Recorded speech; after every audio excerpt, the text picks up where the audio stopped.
afternoon, and welcome to Ville News. I'm Katie Lyle. Brooks Gym served as the university's main athletic venue from 1938 to 2017, but it has found new life as the new home of the Lombardo College of Business. Millersville University is taking a historic step forward. Brooks Gym, a campus landmark since 1938, is being transformed into the brand new Lombardo Hall. I'm standing in front of our studio's green screen, which is displaying the rendering of the new building.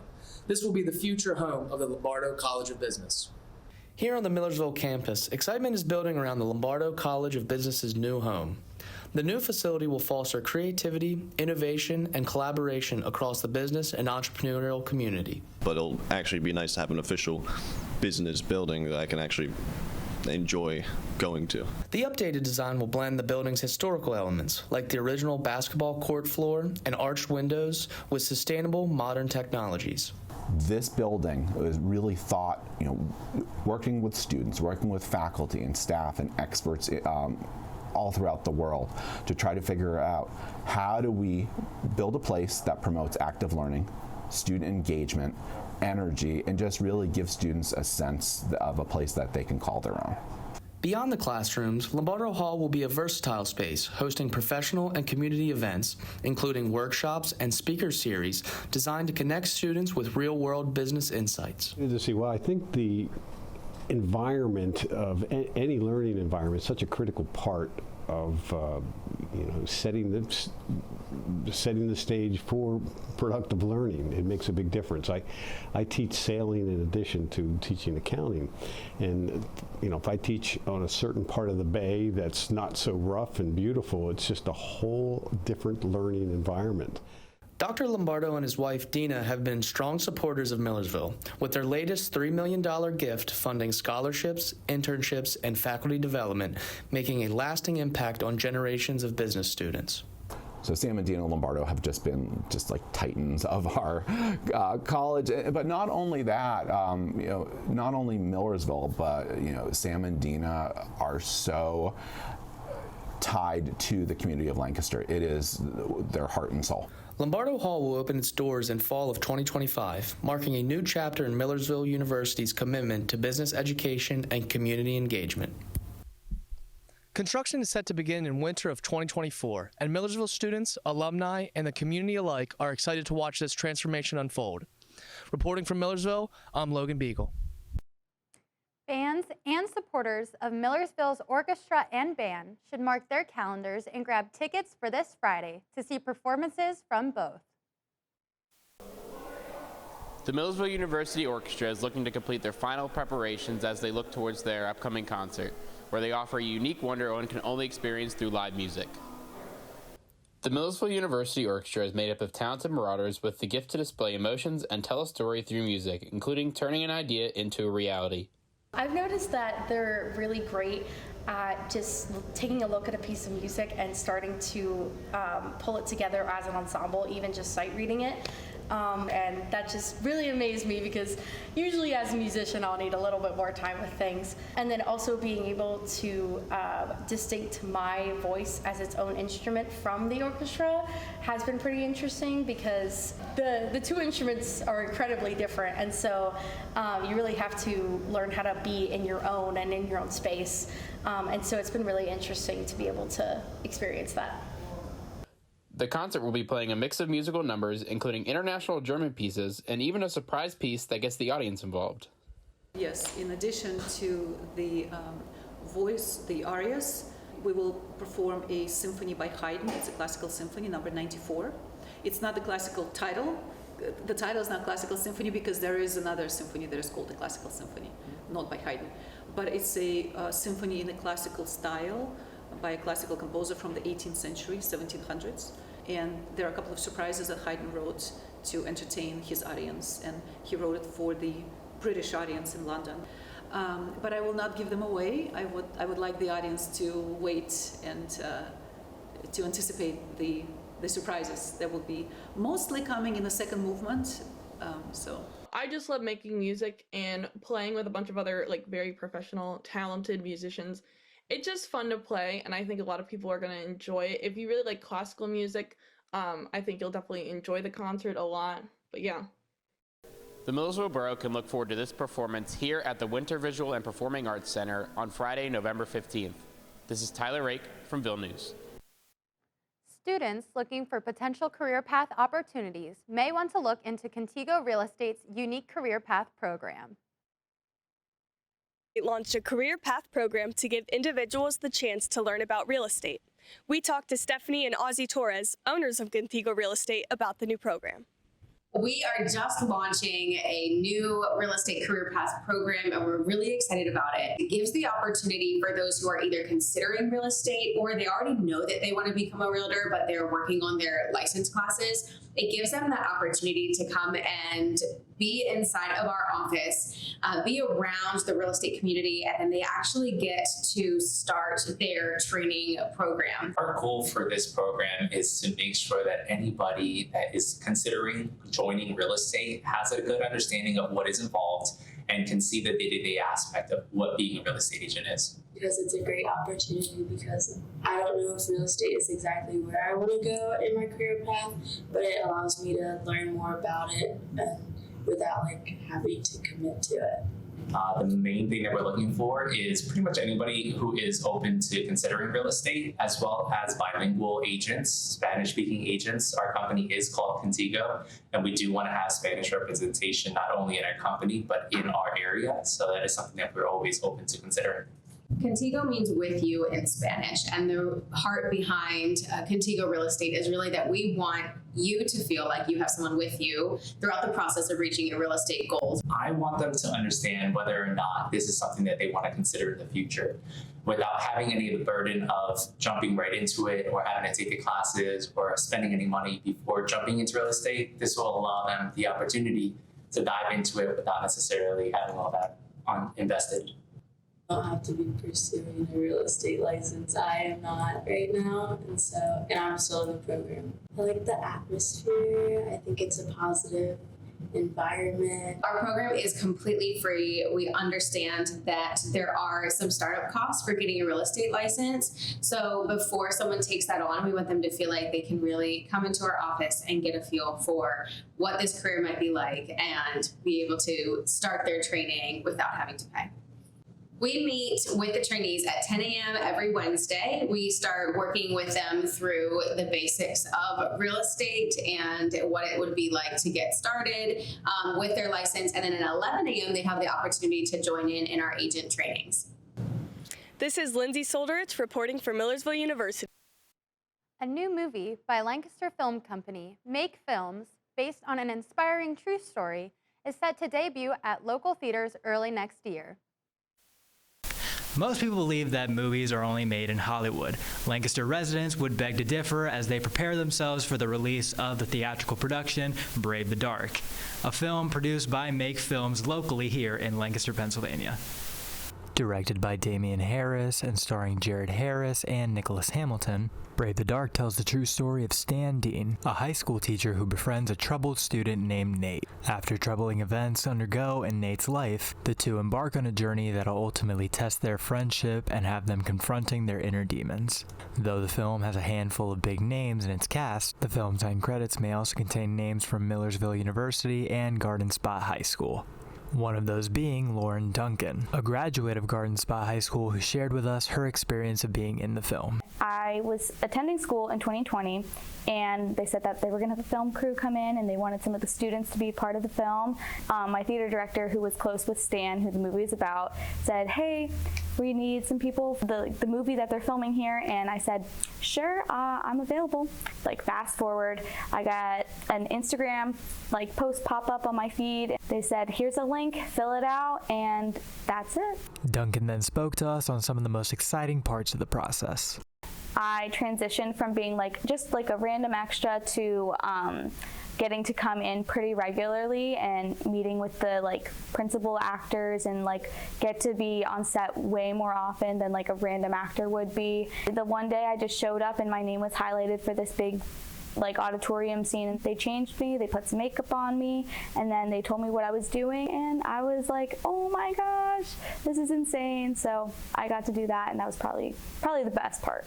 The influence of the film extends far beyond those who were just involved, though. Former students such as Leroy Bronte reminisce fondly on their school's involvement with the project. I remember, like, in the summer, I would, drive around the high school sometimes with some friends, and we saw like a movie set, and I was like, oh, I guess they're filming a movie there. Like, smaller town, I guess, smaller group of people, doesn't really get a lot of heat as far as like national news or anything like that. It would be cool, going out into theaters and seeing it with some friends, knowing that like it's my high school.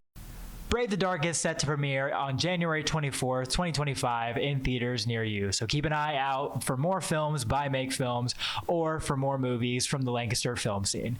Devin, Irizarry, Lancaster. Transgender Day of Remembrance is today, and the university and allies alike have been eagerly preparing. November is Transgender Awareness Month. Millersville University is hosting its own Transgender Day of Remembrance for the community. Transgender Day of Remembrance is nationally honored on November 20th, but Millersville University is hosting their own memorial today on November 13th, which marks the start of Transgender Awareness Week. I think it's a great thing that they're doing. I think everybody that knows or cares about transgender violence is already aware of it, so I think it's a great way to bring the community together and provide a safe space for us to support one another and remember the people that, were a big part of getting our rights moving forward. Organized by the Transgender Action Group and the President's Commission on Gender and Sexual Diversity, the event will take place in the atrium in the Student Memorial Center. This event will offer resources for students, later providing a vigil for those in the community. So last year, I started a student group called the Transgender Action Group, and one of the things we wanted to do was host events having to do with trans people. So last year we coordinated with the Intercultural Center, and Denise, who was the director last year, helped us a lot. And this year, without Denise, we basically just went with the same framework as we had last year. And this year, I'd say at least 95% of the details, planning has all been from us students. Because inclusion is one of the epic values on Millersville's campus, the Dr. Rita Smith Wade L. Intercultural Center also provides resources for students regarding gender and sexual diversity. So the Intercultural Center does its best to host events that cater to different sexual and gender identity-based groups. Last year we held Trans Day of Visibility as well as Trans Day of Remembrance. The memorial will be taking place until 4:30 p.m. in the Student Memorial Center, and the vigil ceremony will be happening from 5 p.m. to 7 p.m. in the atrium. This is Alysha Plaza in Millersville University. WIXQ's Alumni Association is putting on an exciting new fundraising event that you won't want to miss out on. Every semester, WIXQ holds its alumni fundraiser. During finals week, while current DJs are busy studying and taking their exams, former DJs come back to fill out their air times, usually with some help from a current DJ who found a break between their exams to help. The Alumni Fundraiser is a great opportunity for former and current DJs to talk about common interest and create new connections. Mama Rock, also known as Judy Antonin, is the wife of former club advisor Doc Rock Ralph Antonin, who served as WIXQ advisor for 37 years and created bonds and connections with several generations of WIXQ members. As the station advisor, Doc Rock and Judy Antonin opened up their home for DJs to talk about their problems, forming a bond that alumni remember and drive them back to the station. Sometimes when we had students over, I felt like a surrogate mother, because whether a guy's having a problem in school or a girl's having a problem with a guy or with life, quite often after one of the meetings that we would have at our house, someone would hang back in the kitchen or help out throwing away the napkins and everything. And then we would talk. Sometimes they wanted to talk to both of us. Sometimes it was just him or just me. These strong connections stayed with former DJs, driving them back to the station year after year to donate and broadcast during finals week. Elena Bartusik is WIXQ's current station manager, who works hard to keep WIXQ afloat. We sat down with her to talk about current WIXQ affairs and the upcoming alumni fundraiser. Our alumni are kind of their own little organization, and I think they come back because so many people had a life-changing experience here. Like, they were wayward kids who would not have made it through college so successfully if they had not met the people that they met here or interacted with Doc Rock in the way that they did. And so many of the alumni come back because their trajectory in life was going here, and then they hit the radio, and then it went that way. And it's so much better for it in the end. The role of WIXQ alumni isn't just reserved to the alumni fundraiser, though. In recent years, WIXQ alumni have been invited to help fill out WIXQ's summer programming. While most students are back home during summer break, former DJs in the area come back to run their own shows. WIXQ Alumni Association has also been more active recently, hosting their second annual soiree at the beginning of the semester and helping out the current DJ council as much as possible. The Alumni Association has been a huge thing for WIXQ because as an alumni myself and a former student, I recognize the deep 55-plus year history we've had here now.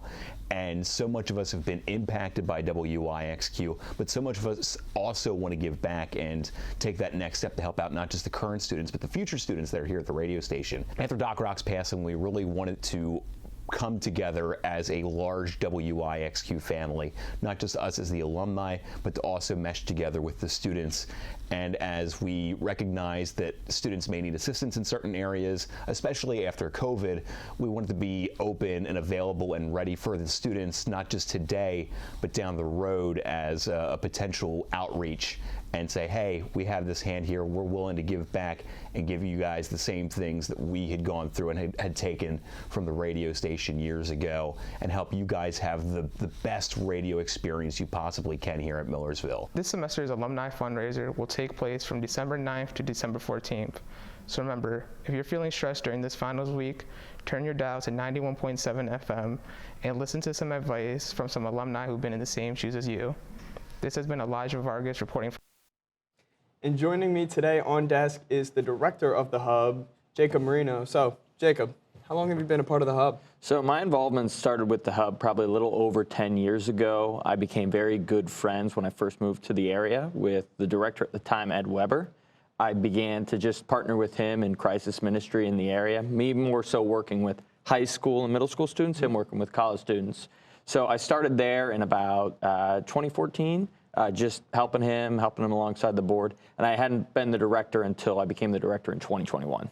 Okay, and what exactly pushed you to get more involved with the Hub? So that was actually never part of my plan. Mm-hmm. So through some financial situations that were happening with the church that actually kind of ran the Hub needed to raise about $750,000 in 2021 to kind of save itself and purchase the building, which Ed Weber, my best friend at the time, was going to do. He passed away suddenly of a heart attack in 2021. And so it was kind of this moment where like, all right, if we want to keep this thing going, I need to step up and do this. Mm-hmm. So in 2021, I felt the call to step into his place and serve alongside his family, the volunteers and the staff at the time to keep the Hub going. I've always had a heart for just people in need. This is an area where a lot of need exists. And so my heart kind of naturally influxed into the ministry and just the mission of the Hub. So I've been serving there as the director ever since 2021. That's great. That's great to hear. Speaking of, we actually do have the upcoming holiday. Thanksgiving is coming up in the next week. Does the Hub have any kind of plans to help celebrate? Oh, yeah, for sure. So we put on a huge Thanksgiving meal, a really good one. Not just, stuff that you would just pull from anywhere, leftovers. This is really good, full fixings, mashed potatoes, turkey, gravy, stuffing, and the dessert table is enormous. I mean, I think if you go online, you can actually find pictures of our dessert table. It's a full spread of desserts. So that's from 11 a.m. to 1 p.m. next Thursday, and it's free for any MU student. You can just come in, get a Thanksgiving meal. Maybe maybe you don't have a place to go home for a Thanksgiving meal and you need one. That's a great place to go so you still get to experience Thanksgiving. Or even if you are going home and you just want an extra Thanksgiving meal, we're happy to have you there as well. So that's next Thursday, 11 a.m. to 1 p.m. at the Hub. That's awesome. Well, can we expect anything else to happen in the near future? Yeah, so some exciting things that have been happening at the Hub is just growth that we're seeing. So we have a game night that happens Monday nights where anyone who's just into board games or games in general looking for community can come, and there's obviously free food there. But also we have our French Toast Fridays that are still going on. Every Friday night from 9 p.m. to midnight, there's free French toast and sausage. And it's good. We actually make it really good. It's not just anything. We have our own special recipe for both. So apart from that, we also have, at the end of the semester, we always do a French Toast Friday karaoke night, which is our last French Toast Friday. That's a big thing, a big fun thing. But apart from that, just all of our normal and regular events that are continuing to go on. We're excited to continue to see things that we're adding, free financial counseling, financial assistance to students, and continuing to develop the space to make it more welcoming and more conducive to Millersville University students. That's great to hear. It sounds like we're going to have a lot of delicious food here at the Hub. Oh, absolutely. Is there anything else that you would like the Ville News audience to kind of know about the Hub? Oh, for sure. It's just making sure people are aware that anyone is welcome in there. We exist in the basement of a church, but we're actually not a church. The building was purchased through our nonprofit fundraising work. And so anyone is welcome in there. There's no strings attached for entering. You can enter, and if you don't want to talk to anyone, you don't have to. You can go, you can grab free groceries, free food, and exit. Or if you just need someone to talk to or a space to hang out in between classes, or especially if you're a commuter and you need a space to just meet people and get to know people, the Hub's a great place for you. That's amazing. Well, that'll actually do it for this episode of Ville News, and we'll see you right here next time.